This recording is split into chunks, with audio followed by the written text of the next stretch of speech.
Thank you very much. Please, may we be seated. Thank you, the Honorable Attorney General, for that very kind introduction. Thank you, our very special guest this morning, read by our Honorable Deputy Speaker. Thank you, our CS. Thank you, all the speakers this morning, our very, very distinguished guests. I recognize all of you for being here and the work you do to make the wheels of justice move. A very good afternoon, everybody. Oh, wow, we are so honored to have all of you and for the wonderful, wonderful speeches that underscore the need for our continued collaboration in the quest for justice. As I sat there, I wondered, what am I going to say?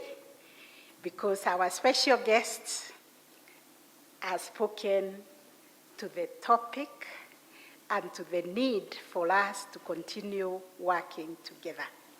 And we have come a long way. I've been in this space now for 39 years, and I know we used to really operate in silo.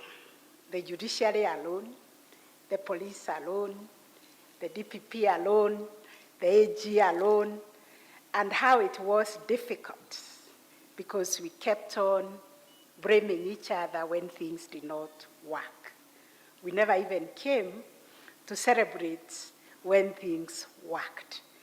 So allow me to appreciate all of you, our development partners, the Law Society, all the actors in the administration of justice, because you have all played a critical role to bring us together in a spirit of collaboration and coordination.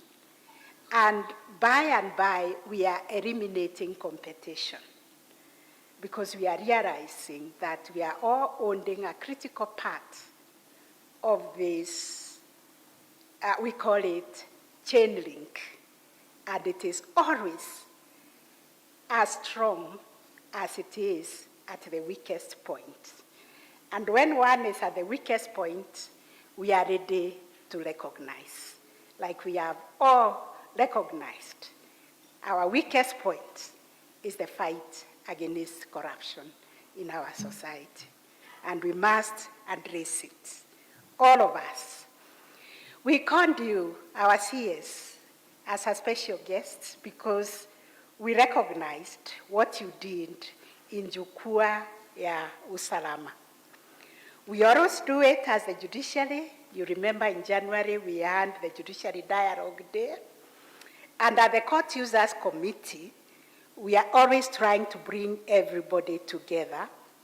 But what Jukwaa did was to energize the police, the chiefs, and everybody to take the rightful position at the Court Users Committee.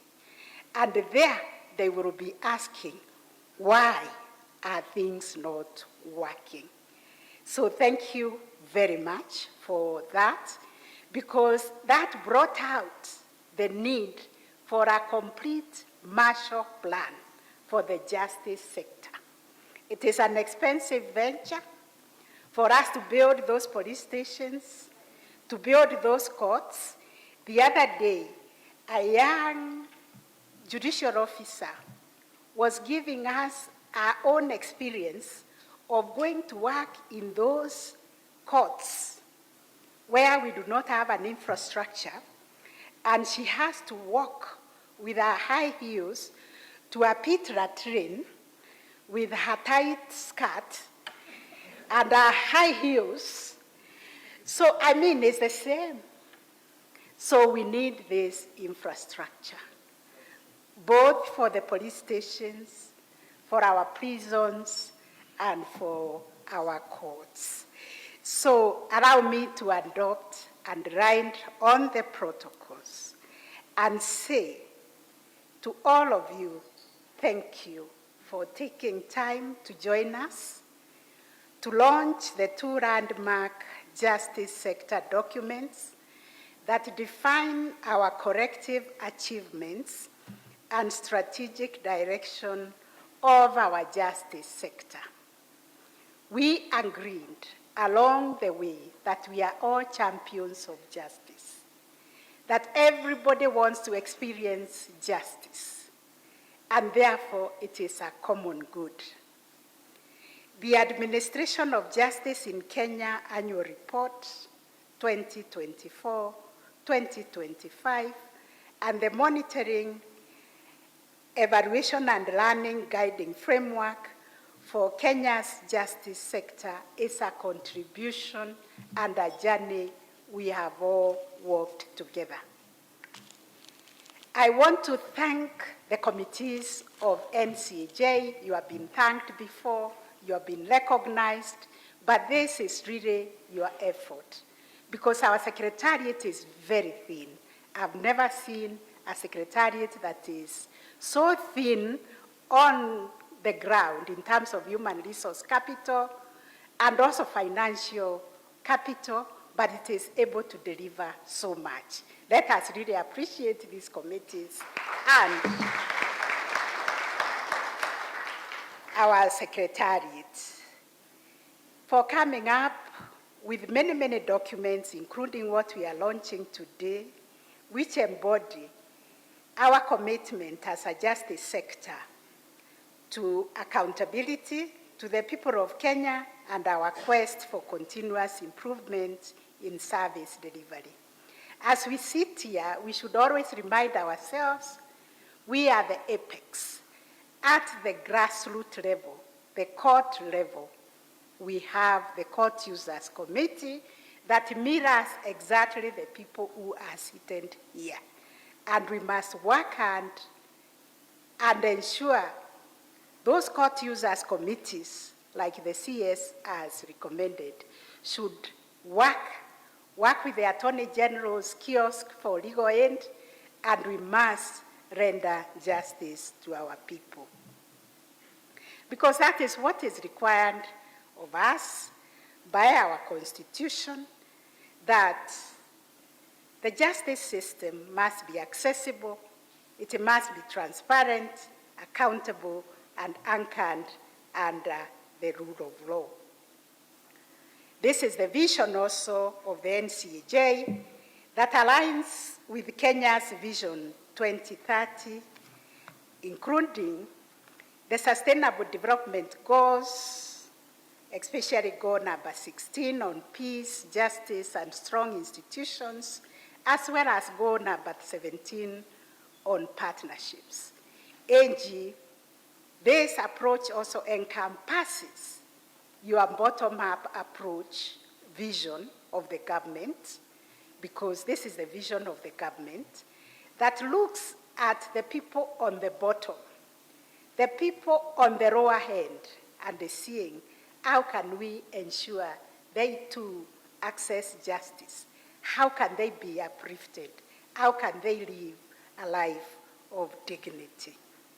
So for this, we are all together, because what we are looking at is a framework that reminds us that we must be fair, we must be inclusive, and we must be accountable so that we can maintain social stability and we can promote economic growth and foster sustainable development.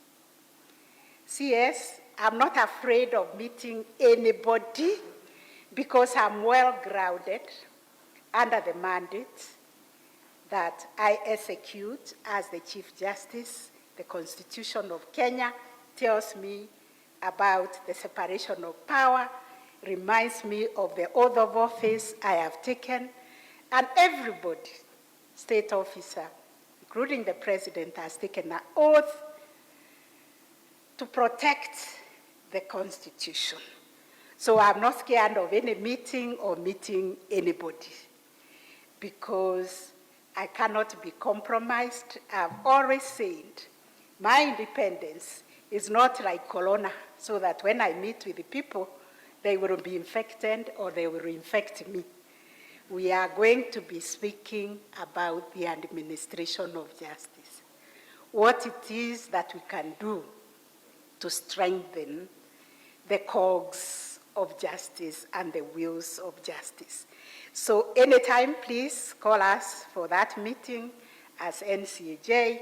We will come with our agenda, and we will even want to share these reports with the executive, with the legislature, and with the entire Kenyans. Meeting to discuss the administration of justice or the development of this country does not mean compromise. So for us, we have to continue with this partnership between all the actors, state actors and non-state actors, as well as our development partners in prioritizing justice delivery as a driver of societal development, peace, and security. I meet everybody.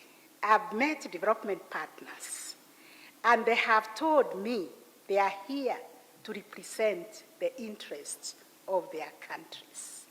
And none of them is here to report on a failed state. They all want to report on success. So they have come to support us so that Kenya can be a success story. Kenya can be a case study for the rest of the continent where they come for benchmarking. And indeed, I have received in the judiciary many delegations coming to benchmark on one thing or another, including this collaboration within NCAJ, because they are wondering how they can have the court users committees, how they can have a children's month like we are in today, thinking about the children in the justice sector. How can they have a strategy that deals with the vulnerable, the SGBV and the children? So we have many good best practices to share, and we are so grateful for our development partners because they have continued to encourage us. So among the notable achievements for the last financial year was the development of 2 pioneering frameworks that advance integrity and sustainability within the justice sector. We want to remind ourselves of these 2 very pioneering frameworks: the Anti-Corruption Strategic Guiding Framework for Kenya's justice sector. For us, this marked a major milestone in the sector's collective resolve to combat corruption and economic crimes. The framework provides for a coordinated multi-agency approach for justice sector institutions to prevent, detect, and respond to corruption and economic crimes. This guideline aligns with the National Anti-Corruption Agenda and seeks to strengthen the integrity of our institutional systems, to enhance transparency and accountability in the justice delivery, and promote ethical leadership across the sector. Through this framework, NCAJ has reaffirmed that justice institutions must lead by example in combating corruption and upholding integrity as a means of enhancing public confidence in the sector. I am always asking myself, what can we do to stop Kenyans from giving a bribe?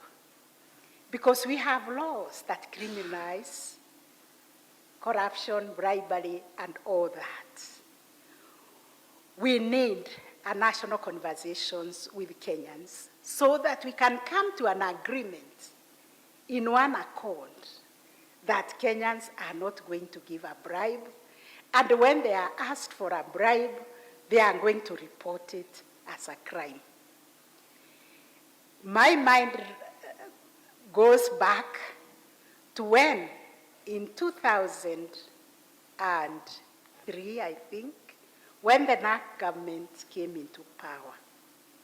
And Kenyans themselves took it upon themselves to arrest those bribe-asking police officers on the road. And how I yearn for such a moment when Kenyans themselves will say no to corruption. So we, as the justice sector, must also implement that guideline and say no when they bring to us a bribe. That is what we are trying to do as the judiciary. It's a difficult conversation, but I have told the courts, before you start a session, have a daily briefing, and part of the daily briefing is to tell the members of public that this is a no corruption zone, and what it means is that the judiciary is implementing a zero tolerance to corruption, and no one is supposed to give or ask for a bribe. And because we know there are so many brokers who hover around the court, saying they have been sent by the magistrate, they have been sent by a judge, it reached a point where they even sit in court, and they already know the defendant and the plaintiff, and they approach both of them to give them money so that they have a favorable decision. And whichever way it goes, if it goes for the plaintiff, they return for the defendant. If it goes for the defendant, they return for the plaintiff. That is how low we have sunk as a country. And therefore, colleagues, ladies and gentlemen, we have to say no to corruption. We have to cleanse our institutions and say we are all implementing a zero tolerance to corruption. The second strategic guiding framework that we launched this year was then greening the justice sector, and thank you, Correctional Services, for what you're doing. Thank you, everybody, in what you're doing to preserve our environment, because it underscores the justice sector's recognition of environmental stewardship as a pillar for justice and as a connection to our future generations.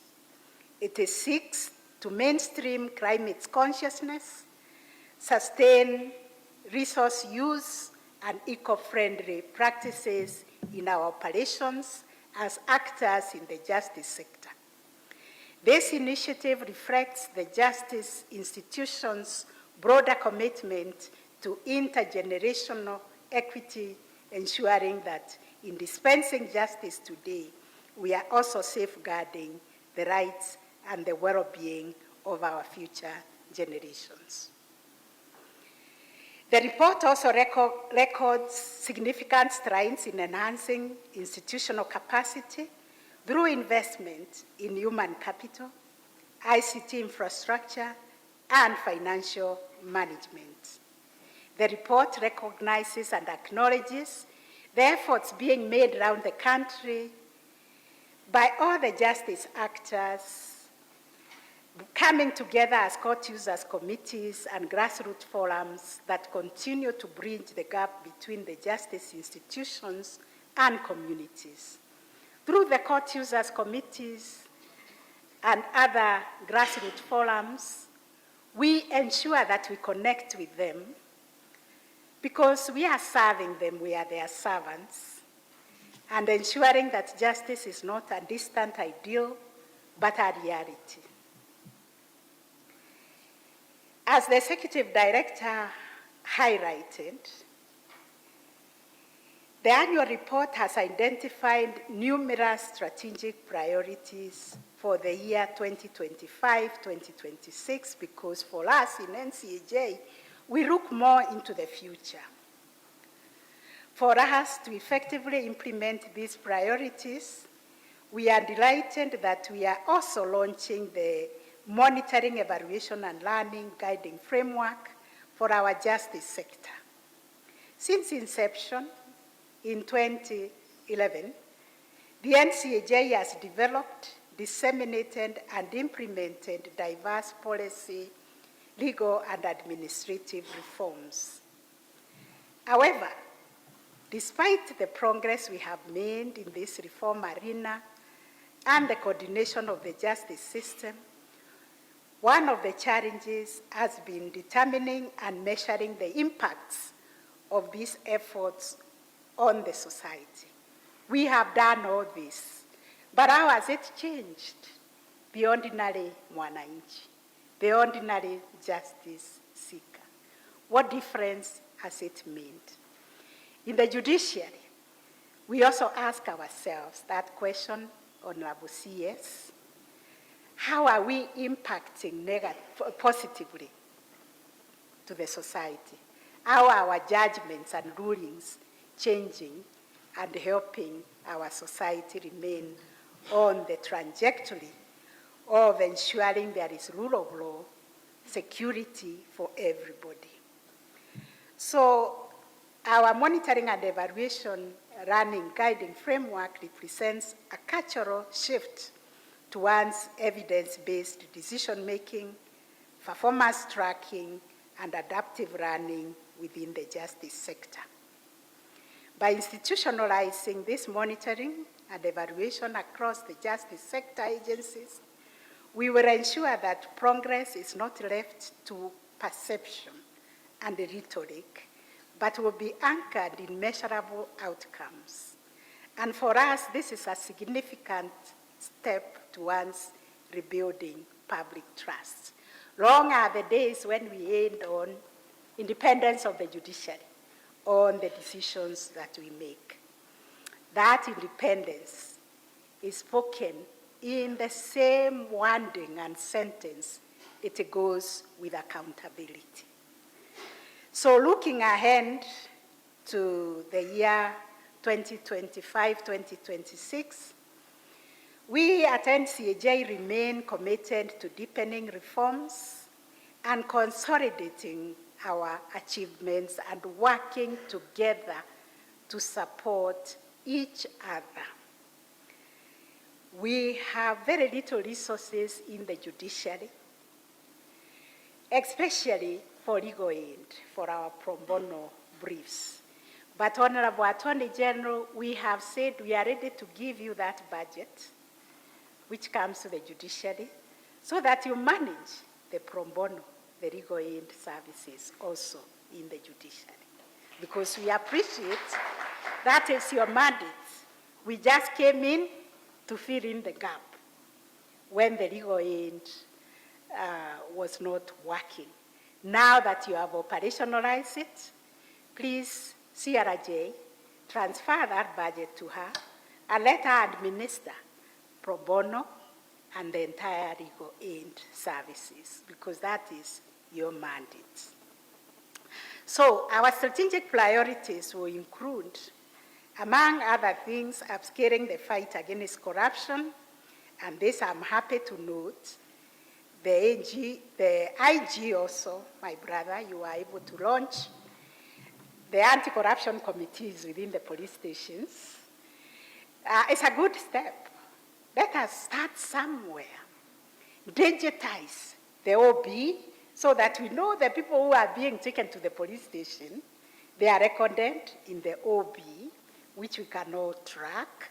And soon, you're also going to have a policy on the decision to arrest, like the ODPP as a policy on decision to charge. We are talking about accountability, isn't it? So we are making some strides, and we are happy about that. We are working on the NCAJ bill, Madam Deputy Speaker, and I want to thank Ms. Jedida Waroyo, who has helped us to fast track that bill so that NCAJ can stand on its own. I can assure you, where we stand under the JES Act, NCAJ, we don't even have a budget. The little budget you give to JSC to run the entire JSC is divided between JSC, NCAJ, and Kenya Judiciary Academy. But thanks be to all of you, our partners, we've been able to get this far. Madam Jedida Waroyu has worked very hard with the committee that is looking at the NCAJ bill. And I now urge the leadership of the National Assembly present to support us to have that bill passed so that NCAJ can have its own budget, can have its own structure and system that can be able to support all this work of coordination. When I look at the NCAJ, I actually see a ministry, a whole ministry on coordination. So, but without a budget. So please, National Assembly, also please consider, like Honorable Mogaka said, to pass the recommendations that we made on the Penal Code and the Criminal Procedure Code, which were already submitted for consideration by the National Assembly. This will help us. I don't want to go there. You all highlighted. These are colonial relics carrying some of these offenses which are so burdensome to us as a country and also to the people of this country. So as we move forward, we will continue to enhance digital integration. We will continue to promote interoperability of ICT systems. We are willing, as we accommodated Wadirifu and our ODPP, we are willing to accommodate the Attorney General and even the police, the prisons, and everybody so that we can harness our data to facilitate coordinated, efficient, and transparent justice processes. I also urge all the justice sector institutions to enhance their own M&E functions for effective implementation of this sector's guiding framework. Fortunately, the guiding framework tells us what we need to do in each of the sectors. And to conclude, our collective vision is to nurture a justice system that is people-centered, that is transparent and is transformative. One that upholds the rule of law, protects rights and freedoms, and contributes meaningfully to national unity, peace, and prosperity. This is indeed the essence of a justice system that is provided for in our Constitution and has been reinforced by our strategic and global commitments.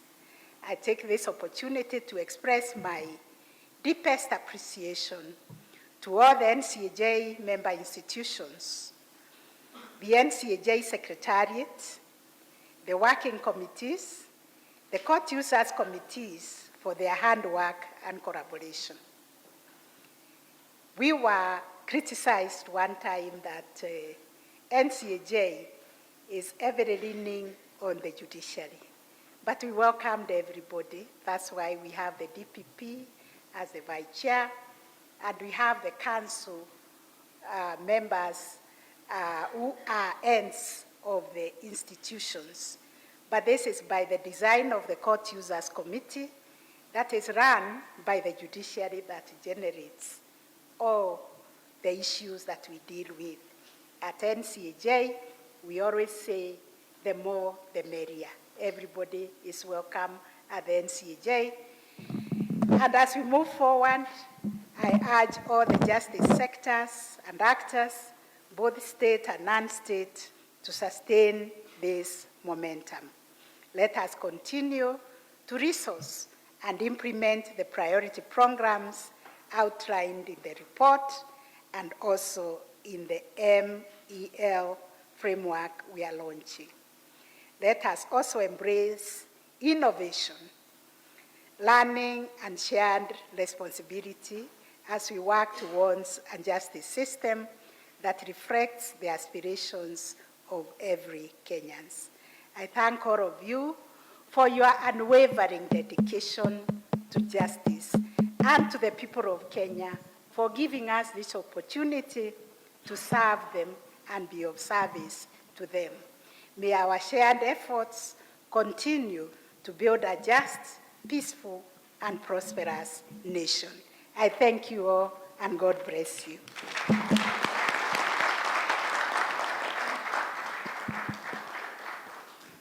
Hiyo makofi haijatosha, nataka tupashe. Kupasha ni ile tupashe, tumwagushie moja, mbili. Asante sana Honorable Chief Justice, asante sana our special guests, asante sana council members. We are indeed delighted for gracing this occasion.